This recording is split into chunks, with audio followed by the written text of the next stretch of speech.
เด็กน้อยกับบทบาทเป็นทูตส่งเสริมการท่องเที่ยว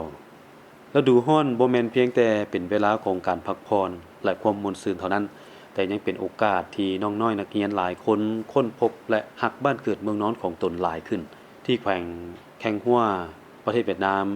กลุ่มนักเรียนที่มีจิตใจรักศิลปะกำลังร่วมกันผลิตวิดีโอเพลงเพื่อแนะนำความงามของท้องถิ่นผ่านสื่อดิจิตอลด้วยมุมมองที่ให้เดียงสาแต่เต็มไปด้วยความคิดสร้างสรรค์เด็กน้อยเหล่านี้กำลังช่วยเผยแพร่ภาพลักษณ์ของการท่องเที่ยวผ่านประสบการณ์ของตนเองตั้งแต่เช้าๆได้เดินทางมาเพื่อต้อนรับแสงอาทิตย์ยามเช้าสำหรับพวกเขาการตื่นเช้าแม้น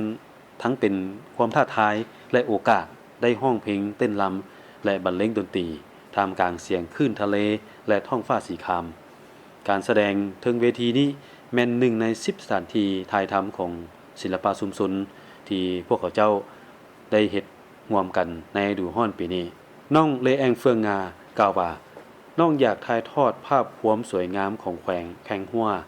ให้เพื่อนๆทั่วประเทศได้รู้จักโครงการศิลปะชุมชนอ่าวแก้วมณีเจิดจ้าเกิดขึ้นจากแนวคิดของครูอาจารย์และนักเรียนจากศูนย์ศิลปะหลายแห่งในแขวงแคงฮัวและได้ดำเนินมาแต่เดือนพฤษภา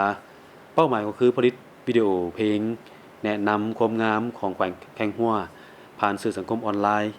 ก่อนงานมหกรรมทะเลแขวงฮัวประจำปี 2026 ท่านเวียนห้อยนำนักศิลปินพิงกี้เฮาส์กล่าวว่า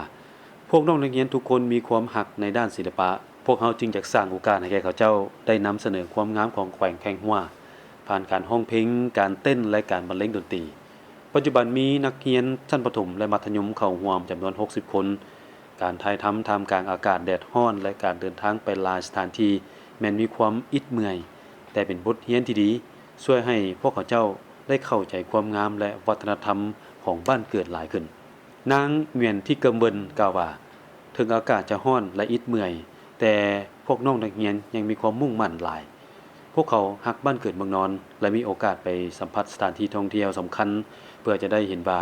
บ้านเกิดเมืองนอนของตนสวยงามเพียงใดในนั้นสายฝั่งทะเลมีหัวธงกันหันลมเดิมหนายป้อมบูฮานเย็นแข่งธาตุบุษโปนากาและโบสถ์หิน